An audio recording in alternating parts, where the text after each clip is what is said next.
Здравствуйте, уважаемые телезрители и ребята! Мы открываем новый сезон программы «Формула успеха». Напоминаем, что программа инициирована Управлением культуры архивов и документации Карагандинской области и реализовывается в рамках программы «Рухани Жангару». В новом сезоне мы продолжим делиться уникальными историями наших героев.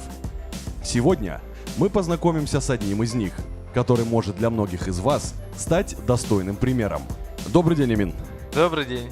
Как ваше настроение? Отлично, супер. Погода вас радует сегодняшняя?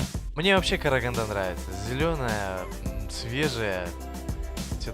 Все шикарно, словами не передать даже. Это прекрасно, это замечательно. Приветливые люди к себе располагают всегда. Вы также замечательный человек, который располагает к себе. Эмин, хотел бы спросить у вас, готовы ли вы отвечать на любые вопросы от ребят? Всегда готов. Чем больше, тем лучше. А сейчас, внимание на экран. Меня зовут Эмин Аскеров, я являюсь социальным предпринимателем. Эмин Аскеров – основатель социальной мастерской «Гринтал». В мастерской функционирует 9 различных направлений. Он является лицензионным тренером Центра коммуникативного развития НИКа, ведущим тренером школы юного лидера, сооснователем благотворительного фонда Best for Kids, помогающего в адаптации детей из детских домов. Вы должны окружить себя теми людьми, которые поддержат вас в любую трудную минуту в процессе развития вашего проекта. Социальная мастерская «Гринтал» предоставляет бесплатное обучение с последующим трудоустройством социально уязвимым слоям населения. Этот проект решает актуальный вопрос занятости инвалидов с ментальными нарушениями здоровья, алко- и наркозависимых. В 2018 году Эмин Аскеров основал школу социального предпринимательства. Основная цель образовательного проекта – это обучение всех желающих его основам. Эмин совершенствует свое мастерство как тренер и как оратор. В 2019 году он стал лауреатом первой республиканской премии «Лучший социальный предприниматель Казахстана» и занял первое место в номинации «Корпоративный волонтер» в республиканском конкурсе «Лучший волонтер года». Эмин Аскеров является советником министра труда и социальной защиты населения, членом Национального совета общественного доверия при президенте Республики Казахстан. Верьте в себя, ставьте цели, и у вас обязательно все получится. Эмин Аскеров понял, что работа в сфере социальных проектов – это его призвание, это его формула успеха. Приглашаем в студию нашего сегодняшнего гостя. Эмин, добрый день. Добрый. Итак, начинаем. Условия нашей программы просты. В первой части вопрос-ответ. Дети задают вопросы гостю. Во второй части лучшие вопросы. Гость выбирает лучший, на его взгляд, вопрос и дарит свой эксклюзивный подарок тому, кто его задал. В третьей части вопрос от Эмина Аскерова. Уже наш гость может задать один вопрос детям. Мы начинаем первую часть программы «Формула успеха». Вопрос-ответ. Здравствуйте, Эмин Халилович. Хотел бы задать вам такой вопрос. Можете ли вы рассказать про свое детство и где вы родились? Да, конечно, родился я в селе. Сейчас я очень горжусь тем, что я родом вообще из маленького аула, обучался в простой школе. И если говорить о моем детстве, был таким спокойным ребенком, но всегда мечтал о чем-то большом. И я помню, с детства я мечтал о том, чтобы летать по стране, по миру, чему-то обучать, что-то делать такое, чтобы это было на слуху. И тогда я абсолютно не понимал, чем я могу заниматься, чтобы обучать всех, но вот это желание внутри сидело. И знаете, сейчас, в принципе, все мечты вот эти сбылись, но я вспоминаю тот период, когда я был предоставлен сам себе, когда я жил как хотел. Сейчас такое ощущение, как будто не принадлежу сам себе, потому что график весь расписан и немножко сложновато. Так считаю, что нашел себя, реализовал себя, и классно, что сегодня я имею возможность с вами поговорить. Возможно, что-то я смогу вам дать, исходя из своего опыта. Но вот если в двух словах говорить так, то простой парень из простой деревни. Здравствуйте, я бы хотела задать вопрос. Если бы вы попали на обитаемый остров, то какие 5 книг вы бы взяли с собой?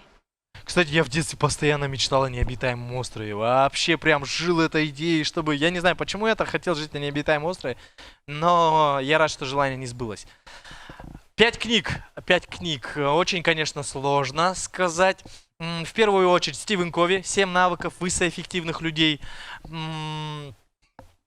Игорь Манн, книга №1. Вот, ребят, кстати, кто хочет стать №1 в какой-то области, советуем прочитать его книгу. Но вот его бы книги взял бы, Игоря Батрова книги нравятся мне, который тоже хорошо пишет про маркетинг. Ну и в целом книги по психологии и саморазвитию. Вот я только люблю такую литературу.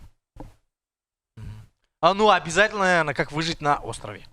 Я хотел бы спросить, в наше время подавляющее большинство предприятий открываются только ради того, чтобы заработать денег. Что же направило вас на путь благотворительности? Ну, в первую очередь я начал понимать, что жизнь это не просто деньги, и самый богатый человек это не тот, у которого есть деньги, а тот, у которого есть любимое дело. Я очень долгое время искал себя. Очень долго я искал себя. Я помню в 11 классе, когда все мои соклассники уже конкретно знали, куда они будут поступать, я до сих пор не понимал, кем я хочу стать. И в этом плане большую роль сыграла моя мама, которая мне предложила пойти по ее стопам. Она у меня социальный работник. Всю жизнь помогала людям, и я вырос на ее рассказах о важности помощи людям. И она мне говорит: Эмин, если ты до сих пор не определился, может, поступишь на мою специальность? Даже если ты не станешь как я, но эта специальность имеет родственное отношение ко многим специальностям. Ты везде сможешь трудоустроиться. И я думаю, ну ладно, окей, поступил. Но лишь спустя 14 лет я пришел в это направление, но уже осознанно. Мы не просто зарабатываем деньги, а я считаю, что мы достигаем чего-то большего. Когда ты видишь, как ты меняешь людей, как они начинают становиться грамотными, приобретать профессию, зарабатывать на собственную жизнь, это, я не знаю, превыше всех денег. Поэтому, вот, ребят, сразу обращение к вам всем. Зарабатывать деньги это классно, но стремитесь к тому, чтобы максимально реализовать себя. Максимально реализовать себя в каком-нибудь направлении, в чем вы получаете кайф. И это вот очень-очень-очень важно. И мне приятно, что большинство молодого поколения, я очень много веду тренинги для молодежи, я замечаю такую тенденцию. Если не нравится, они не занимаются. И вот как бы родители им не говорили бы, не нравится, не буду заниматься. Поэтому вот идите по зову своего сердца. Это очень важно. До того, как я ушел в социальное предпринимательство, я работал на Назарбаев университете. Это самый лучший вуз в нашей стране. Ну, наверное, вы об этом знаете. И вы знаете, к сожалению, из-за того, что многие родители стоят над детьми и говорят: ты должен стать медиком, поэтому ты должен обучаться там, многие обучаются не по зову своей души и сердца. И это сложно. Поэтому стрессоустойчивость там очень сильно завышена у студентов данного университета. Поэтому не имеет значения, кто вы по специальности. Самое главное, что вы делаете то, чем вы хотите заниматься. Здравствуйте. Могли бы вы рассказать, чему именно вас научила ваша работа? В первую очередь, тому, что нельзя жить только думая о себе. Есть очень большое количество людей, которым тоже очень сложно. И когда ты начинаешь помогать им, ты начинаешь понимать, что ты делаешь что-то в этой жизни. Я начинаю замечать, что большинство в нашем обществе думают в первую очередь о себе, и это классно, и это нормально. Но когда ты начинаешь выходить за рамки своих каких-либо потребностей и начинать протягивать руку помощи, то, не знаю, лично для меня это кайф. Особенно, когда человек реально, вот у меня очень много историй ребят, которым по 30 лет, они ни разу в жизни нигде не работали, их никто не принимал. Но когда ты даешь им шанс, они себя раскрывают, проявляют, все, это выше всей награды. С кем из ныне живущих или уже умерших вы хотели бы поговорить? В принципе, с теми, с кем я хотел бы поговорить, я и так с ними беседую, но через книги. Книга — это та же самая беседа с этим человеком, потому что он раскрывает свою мысль, свой опыт. Очень сильно бы мне хотелось бы... О ком я последнее время думал? Вообще, люди, которые смогли добиться большого успеха, к примеру, как Стив Джобс. Он реально трансформатор. Читали кто-нибудь, знает его историю? Вообще шикарная история. Вот представляете, создать компанию, из которой тебя потом уволили. Он 10 лет не работал в своей компании. Вы знаете об этом? И вот как он смог морально это пережить? Но обратно вернувшись через 10 лет, он смог сделать трансформацию. В итоге iPhone считается сейчас компания Apple одной из самых крупнейших компаний. Ни за одним телефоном не выстраиваются такие очереди, как только за iPhone. И это все благодаря идее одного человека. Вот с ним бы я хотел бы встретиться. Спасибо. Как удержать свечу, чтобы она не потухла, не перегореть? Классный вопрос. В моем деле эмоциональное выгорание происходит постоянно. Вот эмоциональное выгорание, когда ты готов руки опустить. Один раз в неделю у меня сейчас стабильно наступает тот момент, когда все, у меня руки отпускаются, я отключаю телефон. Я не хочу ни с кем разговаривать, потому что я морально устаю. Но, когда ты видишь, что эти ребята достигли успеха, зарабатывают на жизнь, создают семьи, это очень сильно начинает мотивировать. Процесс самовыгорания, он нормальный в нашей жизни, но очень важно знать свои точки G, я называю, когда ты знаешь, как себя восстановить. В моем случае это общение, тренинги, путешествия. Я очень люблю за рулем ездить. Куда-нибудь я уезжаю на дальнюю дистанцию, врубаю музыку на всю катушку, все, я так восстанавливаюсь. Поэтому у каждого из вас есть свои точки G. Как вы можете себя восстановить? И вам очень важно понять, как быстро восстановить свой собственный ресурс. В моем случае я перечислил. Что в вашем понятии успешная жизнь? Что в моем понятии успешная жизнь? Классный вопрос, такой философский. Ну, наверное, все-таки найти дело своей жизни и заниматься этим. Я считаю, это самый большой успех. Многие измеряют успех через призму денег, богатства. Но вы знаете, вот сколько я живу, у меня очень большое количество друзей-бизнесменов. Вы просто не представляете, как они шикарно зарабатывают. Но у них элементарно нету времени нормально пообедать. Здоровье, к сожалению, уже подшатано, потому что практически они себя всего вкладывают в бизнес. И когда я смотрю на них и задаюсь вопросом, но ты стремился к деньгам, их заработал, а теперь не можешь посвятить жизнь самому себе, и они говорят, да, Эмин. Оказывается, не в этом успех и не в этом моральное счастье. Все-таки моральное счастье, либо успех, это просто заниматься любимым делом, но при этом не разрываясь на все три стороны. Кем вы себя видите через 10 лет? Через 10 лет я такой сижу на берегу, в удобном кресле. Меня уже абсолютно не волнует, как там развивается социальное предпринимательство, потому что оно уже успешно развивается. Я сижу, пишу книги, веду лекции, наслаждаюсь прекрасным видом и вспоминаю эту встречу с вами, потому что кто-то из вас, возможно, напишет и скажет: Эмин, я стал социальным предпринимателем, и теперь я тоже тренер, и меня пригласили на передачу «Формула успеха». Я скажу: yes, жизнь удалась. Я бы хотела узнать, а в чем плюсы и минусы вашей работы?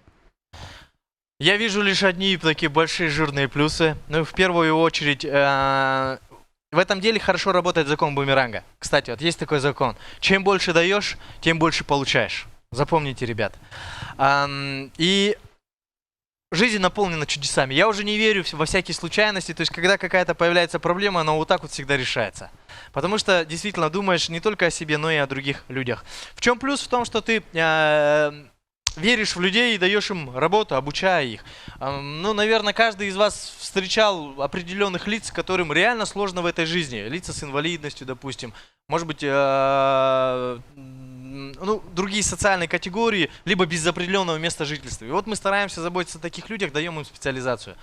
И в этом я вижу лишь только плюс. Минус единственный, в чем? Голова у меня посидела, потому что очень много разных вопросов, которые приходится решать, и она начала сидеть тогда, когда я начал заниматься социальным предпринимательством. 95% успеха, знаете что? 95% успеха — это вы! Лишь 5% формируется за счет внешних обстоятельств. Да, но 95% успеха, ребята, это вы. Поэтому от вас зависит тем, кем вы хотите стать. Пожалуйста, можете ли вы посоветовать, какую литературу читать, если кто-то хочет заняться социальным предпринимательством? Классный вопрос. Если честно, особо литературы так таковой нету. Ее очень-очень мало. И нету казахстанских издательств. Умные люди не читают книг. Они их перечитывают. Поэтому здесь кашу маслом не испортишь. Все возможно. Я глотаю книги прям большими объемами. 50 книг в год нужно читать, чтобы быть успешным. Добрый день, Эмин. У меня к вам вопрос. Как вам удается зажечь надежду в людях, которая уже давно погасла? Как вы их мотивируете? Самое главное — гореть самому. Когда внутри тебя горит эта свеча, она способна зажигать всех. Как же говорят, есть такой афоризм классный. Одна свеча способна зажечь 1000 свечей.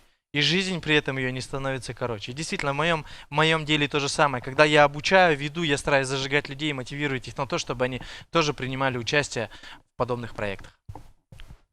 Один древнекитайский философ говорил: найди работу, которую тебе по душе, и ты не проработаешь ни одного дня в своей жизни.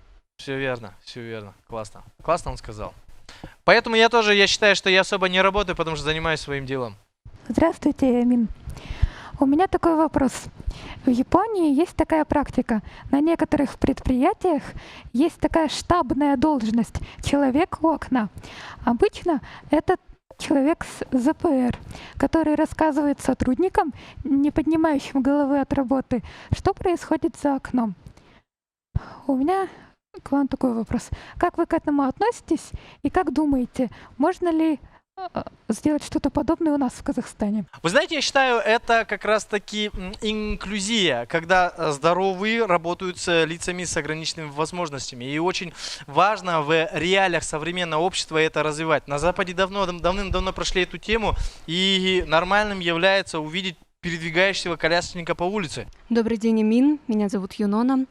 Скажите, пожалуйста, люди, с которыми вы работаете, подвержены риску с медицинской точки зрения. Есть ли на вашем предприятии люди, способные оказать помощь, и можете ли вы оказать ее? У нас на предприятии работают и социальные работники, и психологи, и врачи. Мы находимся на базе психического диспансера, и там есть все квалифицированные кадры. Если что-либо произошло, моментально вызывается тот или иной специалист, который сразу оказывает какую-либо посильную помощь. Эмин, хотелось бы задать вопрос. Что бы вы посоветовали себе 18-летнему или даже нашей нынешней молодежи? Классный вопрос. Иногда часто я возвращаюсь в этот период. В первую очередь, что бы я себе посоветовал? Это не бояться пробовать. Во вторую очередь, ребят, вот всем вам советую, это завести наставника. Знаете, кто такой наставник? Учитель. Но не тот учитель, который в школе начинает говорить, выполнил урок или нет, а как старший брат. Все чаще замечаю, что чем старше становлюсь, тем меньше свободного времени остается. Я бы хотел узнать, вот вы, как устоявшийся предприниматель, много ли у вас свободного времени и на что вы его тратите? Правильную тенденцию замечаешь. Успешный человек это тот, у которого четкий тайм-менеджмент. Есть такое правило золотого часа. Кто не слышал, нет? Почему успешные люди встают рано? На самом деле встают для того, чтобы провести время с собой, с блокнотом. Начинают писать цели на сегодня, на завтра, на жизнь в целом. Это то самое время, когда телефон молчит, дети спят, тебя никто не отвлекает. Обычно стоит в 5-6 утра. И вот эти 2 часа, они являются золотыми, потому что ты можешь их провести сам с собой. А когда у вас был переломный момент, когда уже было, не было надежды, не хотелось работать? Эти переломные моменты постоянно. Тебя как зовут? Мади. Мади. Вот наша жизнь, вот часто нам говорит, есть точка А, точка Б. Здесь ты такой неуспешный, а здесь ты такой успешный, и вот так вот надо идти. На самом деле жизнь это не одна траектория. Это наша жизнь как сердцебиение. Постоянно вот так вот. То тебе классно, то ты обратно падаешь вниз, встаешь и дальше идешь. У меня постоянно эти моменты, честно признаюсь. Но я морально настроился на то, что это жизнь, и нужно быть к этому готовым. Но самый, наверное, первый переломный момент был, когда мы ушли в минус на 5,5 миллионов тенге. Когда я не смог создать успешный социальный проект, мне было неудобно перед людьми, которых я трудоустроил. Они и так были обделены чем-то в жизни, еще я появился в их жизни. Я им не позволял зарабатывать, потому что, реально я не умел продавать. Но благодаря этому я понял, что я плохой руководитель, я плохой бизнесмен. И начал думать о том, что мне нужно сделать, чтобы стать самым лучшим. Я начал над этим работать. Эмин, что вы думаете по поводу выхода организации на международный уровень? Классный вопрос. Вы знаете, я как раз-таки последние 3 года об этом думаю. Сейчас мы поставили перед собой задачу открыть филиалы во всех регионах Казахстана. Сейчас мы открыли в Павлодаре, теперь будем открывать в Восточном Казахстане. И уже у меня есть договоренность с Москвой. Наша продукция пойдет туда. И начали прорабатывать вариант сотрудничества с Амазоном, чтобы на Запад пошла эта продукция. И если нам это удастся, я думаю, удастся, то тогда мы сможем доказать в первую очередь нашим сотрудникам, что их продукция может пользоваться спросом за пределами Казахстана. Эмин, вы ответили на вопросы от наших ребят. Эмин, а теперь у вас есть возможность выбрать лучший, на ваш взгляд, вопрос и вручить свой подарок. Я понял одно. Ребята классные. Тут невозможно определить одного. Давайте я сделаю так. Я вернусь в Астану и приготовлю подарки для всех. У меня, конечно, есть с собой подарок для одного, но мне не хотелось бы обижать. Имейте в виду, вам всем придет вот такой подарок. Это Гринтал головоломка. Что в ней имеется? Что в ней, да. Здесь методичка и разного рода рисуночки. и описание, как нужно собирать.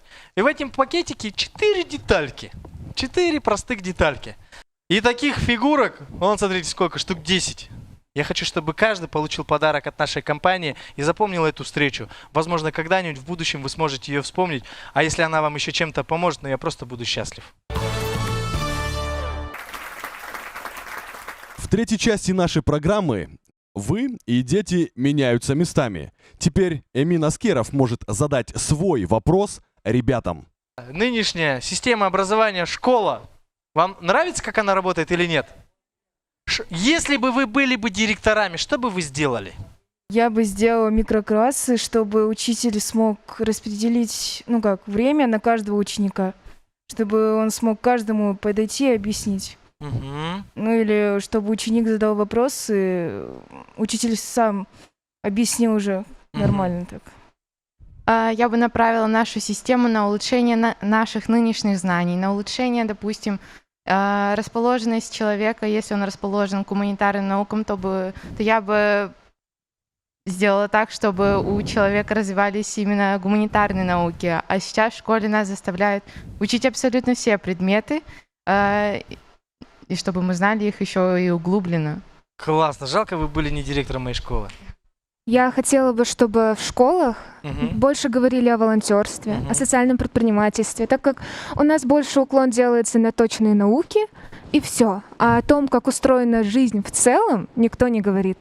И вот если бы эту тему освещали, то ученикам было бы легче, просто общаться с обществом, быть в нем. Тогда было бы лучше, чем просто чисто учить дисциплине и учиться. Да, это бы я хотела. Классно. Огромное спасибо, Эмин. Основатель социальной мастерской Гринтал Эмин Аскеров сегодня был гостем программы. Эмин, мы благодарим вас за участие в нашем проекте, за то, что вы искренне и честно ответили на иногда недетские вопросы от наших детей. От имени организаторов на память о сегодняшней встрече мы дарим вам книгу Абая Кунанбаева «Слова назидания».